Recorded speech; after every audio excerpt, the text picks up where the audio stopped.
यानंतर एक मोठी बातमी नवी मुंबईमधून। नवी मुंबईतील शिवरायांच्या पुतळ्याचं अनावरण झालं। गणेश नाईक यांच्या हस्ते पुतळ्याचं अनावरण झालंय।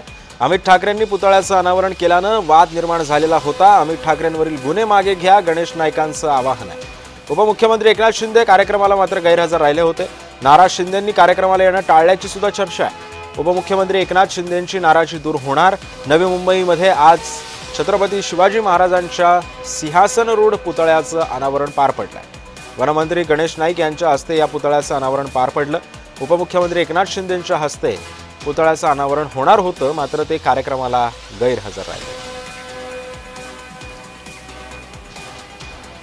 मधल्या काळामध्ये मनसेचे नेते अमितजी ठाकरे यांनी उद्घाटन केलं। त्यांनी उद्घाटन करण्याच्या पाठीमागची भावना ही कुठेतरी कायदा तोडावी अशी नव्हतीच, परंतु कुठेतरी प्रशासनाला जागरूकता घेण्याच्या अनुषंगाने त्यांनी ते केलं। खरं म्हणजे आता त्यांच्यावर गुन्हा नोंदवलेला आहे। मी त्या गुन्हा नोंदवण्याच्या प्रक्रियेशी मी सहमत नाही। ती प्रक्रिया झाली ती एक प्रकारची म्हणजे स्वयंस्फूर्तीने झाली, नॅचरली झाली, आणि अजून सुद्धा माझं म्हणणं आहे की तो गुन्हा मागे घेतला पाहिजे।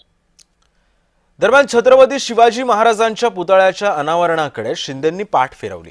छत्रपतींच्या पुतळ्याच्या अनावरणाला गद्दारांना कसं जाता येणार, आदित्य ठाकरेंनी शिंदेंवर निशाणा साधला।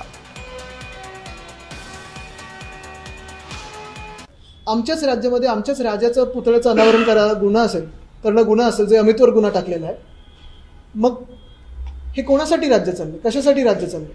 आणि तसं जर पाहिलं गेलं तर जेव्हा आपण बोलतो हे रयतेचं राज्य आहे, जनतेचं राज्य आहे, आज तुम्ही बघा जे पालघर साधू हत्याकांड जो झाला ते आम्हाला बदनाम करण्याचा प्रयत्न केला, आमच्या सरकारला बदनाम करण्याचा प्रयत्न केला, त्याच काशीनाथनं घेतलं होतं नाही भाजपने। आणि मग सगळी बोंबाबोंब झाल्यानंतर म्हणजे एकतर हिंदुत्व यांचं खोटं आहे आणि बोंबाबोंब झाल्यानंतर स्थगिती दिली, म्हणजे एकतर त्यांचा हात होता आणि तरी तुम्ही घेतलं, आणि हात नव्हता म्हणून तुम्ही स्थगिती दिली। नेमकं काय हे भाजपने स्पष्टीकरण द्यावं।